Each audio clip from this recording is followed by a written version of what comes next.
What's up, guys? Welcome to another episode of the Villains and Heroes podcast.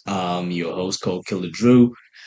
Sorry about the wait, man. YouTube's been getting me. I had a bunch of videos. I done two videos that I was getting copyright claims on, so I'm not gonna be able to release them.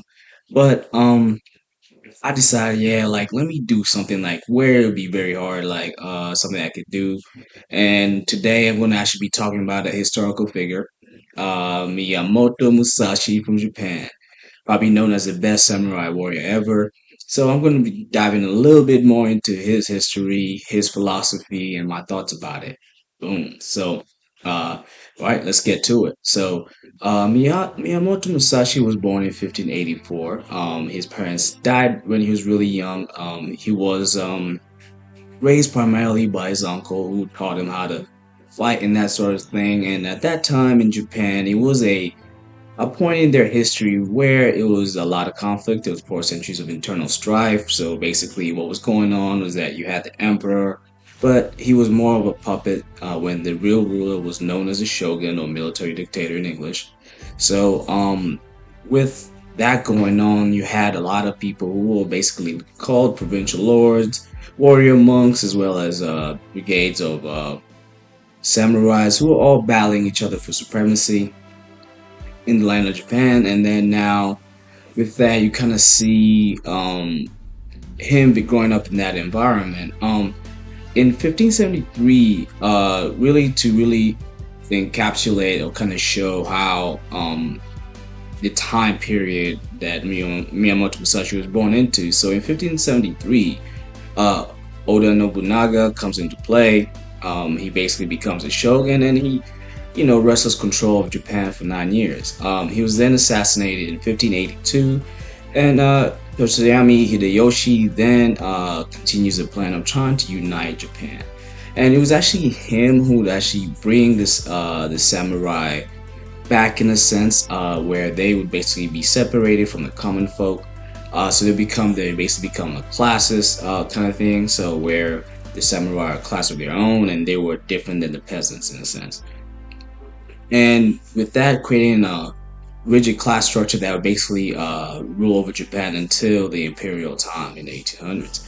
Um, with that, so when Miyamoto Musashi, of course, he wasn't belong to the samurai class, but he would actually become a ronin, which is basically a samurai without a master. So the samurai would basically belong to certain houses or nobles, you could say, that basically would be their job would be basically to teach fencing, and they would belong to that noble house. And those noble houses, in turn, were supported by the shogun. So Musashi was basically a swordsman without a house, or he did serve a lord. But his thought process was a little different. So he was more, in a sense, he basically traveled throughout Japan, fighting numerous foes. With the most infamous one being when he fought.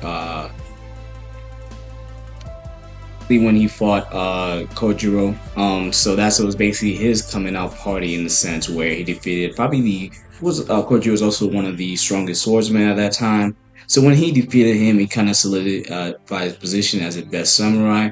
But he did this for a long period of time until when he finally settled. Basically, he started fighting from the age of 13 to finally settling down at the age of 50. He was really known his fighting style as a samurai, where they were more straightforward. If you guys probably have seen from the samurai movies that have come out in the last 50 to 60 years, they're more straightforward structure. Even with the new game, I'm getting it. Basically, where you basically have the samurai fighting a rigid class structure, and that's why the samurai fought straightforward. You probably saw that also in the Last Samurai with Tom Cruise. You kind of saw that they like to fight straightforward. They found it cowardly to fight, coming from behind, that sort of thing. That's why they kind of had the issue with they had a whole kind of war with the ninjas and that sort of thing.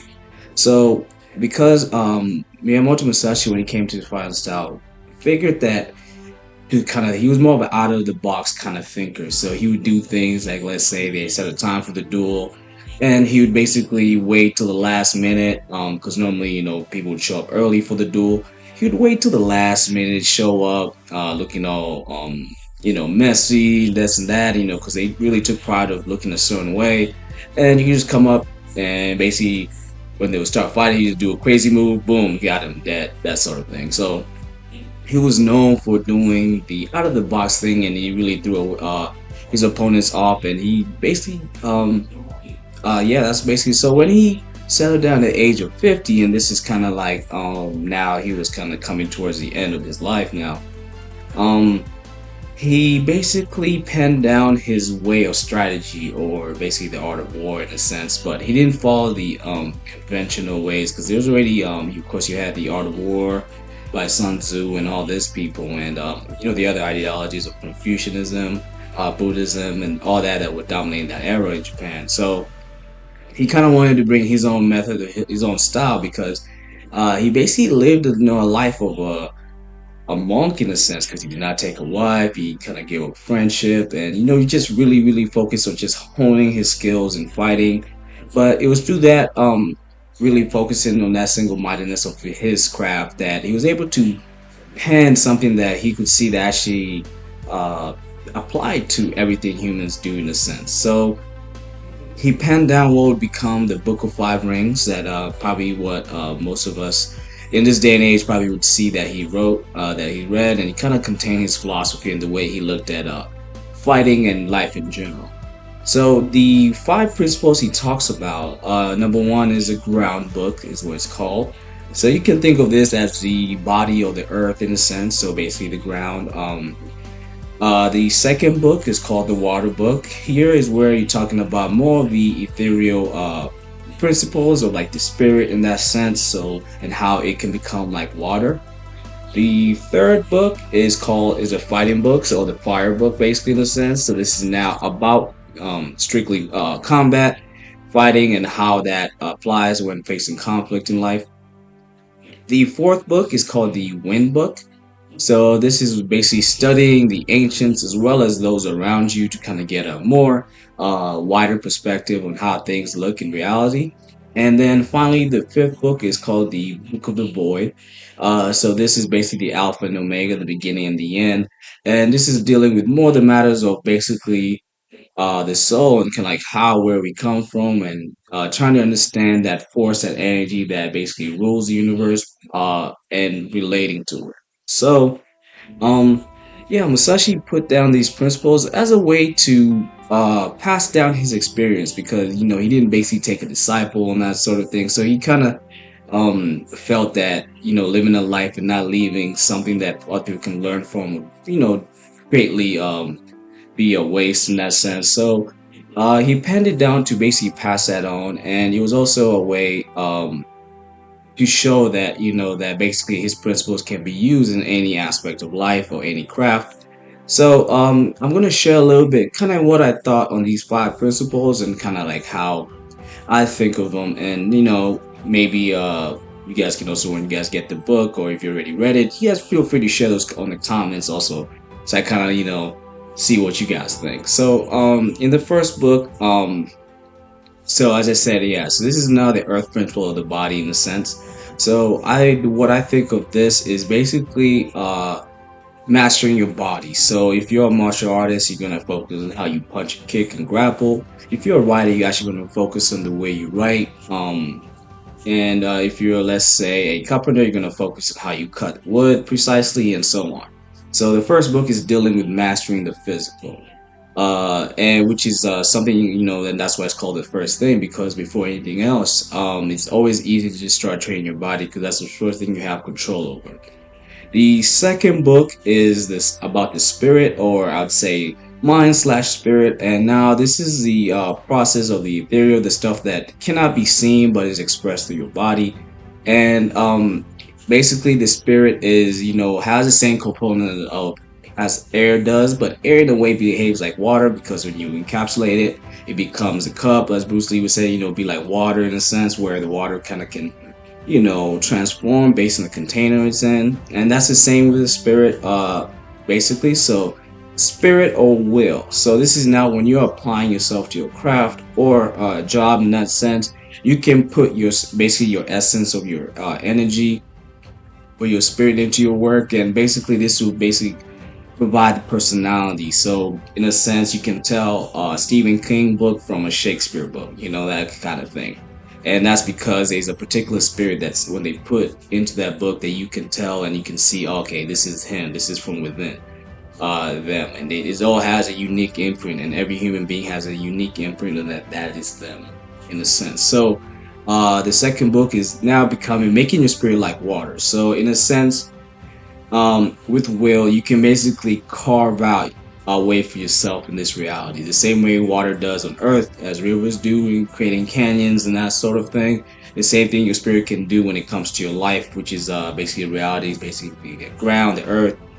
So you can carve out a way for yourself, and the way you can do that is by basically having something that's what brings out the spirit the most is something that you have, let's say, a passion, that sort of thing, and that's what you focus into, and that brings out your spirit, and you're able to kind of carve out, you know, a sense for yourself. Then we go move on to the third book, or which is basically you know, the book of fire in a sense. And now this is about fighting. So if you're a martial artist, of course you can take in the literal sense is that, you know, if you're in a sparring and that now you're kind of mastering the art of like how to fight, how to tackle enemy and adversary, as well as being able to master the techniques that needed to win. But this also, let's say, but what if you're not a martial artist though? We all face conflict in, you know, in life. So how you fight that, how you combat that conflict is basically what the Book of Fire talks about. And what I think is basically what techniques can you use to push past that resistance that life provides. You see this, you can see this in your career, you can see this when it comes to anything. When you're trying to achieve anything, there's going to be roadblocks, there's going to be resistance. But you have to have certain techniques and a certain way of how you do things to really combat it efficiently and effectively. So that's what the fighting aspect is, learning the techniques of combat, be it mental, physical, spiritual, and that's what the whole book encompasses to me. And basically, that's a way, something you have to tackle if you want to accomplish anything, anyways. The fourth book is basically study those who came before you and around you. So I am a big fan of history. I think that it contains a lot of information that can help us in real time because again, what would you not know, you know, what would you know, I mean, without, if your ancestors or the people that came before you didn't pass down the same knowledge, you know, again, you're going to be starting from the beginning, and if we keep doing that, guess what, civilization will not exist. So your fourth book is really about studying those who have come before you and those around you. So these are your contemporaries, the people around you. So again, as humans, you know, we tend to focus on ourselves and what we think and how we see things, but also seeing those around us who are competent enough, even those who are incompetent, how they look at the world can provide more information of kind of like the reality we live in. And this is really something that's needed when it comes to your craft, because again, you know, imitation is always the first thing of being able to learn something before you're able to put your spirit into it, and when it becomes yours, when you've mastered it. So again, studying those, the ancients as well as those around you. That's the fourth step. And then finally we get to the fifth step, which is basically has to do with the void. And the void is basically what people call, you know, they would say the Tao in some Chinese circles, or you call it God in a religious sense, or you could call it the universe, or what it is that unseen energy that rules everything, that even though it's too big to put into language, but it's been simplified as God or the universe, so that sort of thing. So we're talking about the unseen. So a lot of times when we dive deep into something, and a lot of authors have talked about it, especially like a good book to see is Mastery, uh, by, man, I'm forgetting his name, man. I've been struggling today. He wrote the for Robert Greene, For Your Laws of Power, man. Damn, I'm struggling today. I'm really struggling. Yeah. So when you dive deep into something, the deeper you go for a long period of time, you start to get a sense of something that's more than what you're seeing just in the regular reality. Again, um, our eyes and the way our experience is just a minute, really a minute detail of what reality is. There's a lot of things we cannot see.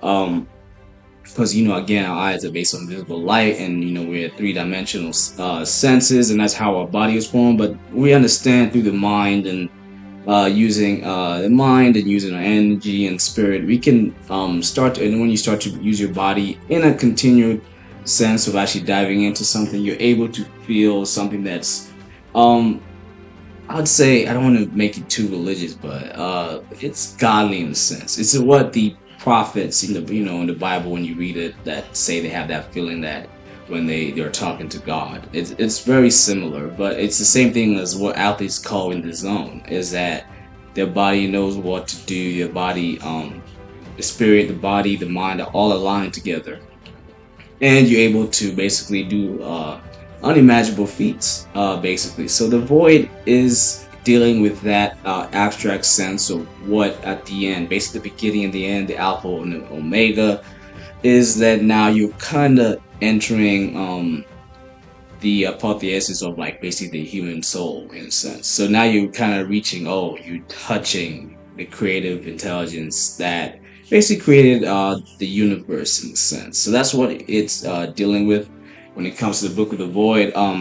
Yeah, it's a very that last part is very hard to grasp. It's something that basically most people reach, not even very few people have reached before, but it really takes you diving deep into something that you're putting your energy to. You're focusing on, when you're focusing on trying to do and trying to master. So that's what he was talking about, and this is applicable again to anything in a sense, like and you can always see it as somebody who's done something intentionally for a very long time. Is that you just start to see things, you start to be able to do things. It's like a sixth sense, it goes past the five senses, and it's almost like it combines them in terms of like, and you basically kind of get like what the eye of Heru or Horus in ancient Kemet, basically you start to see things that normally you just without, you see things without using your eyes, your two physical eyes. But again, I just want to do like a little I didn't want to do this too long. I just want to again share my thoughts on Miyamoto Musashi and his book, The Book of Five Rings. Thank you guys for tuning in today. And I really, really appreciate you. Uh, again, please like, comment, subscribe. Let me know your thoughts. Again, try to at least try to get some more videos up. Hopefully, I'm not YouTube is not going to do that BS. But I really appreciate it, guys. Again, I'm out. I'll see you on the next one. Peace.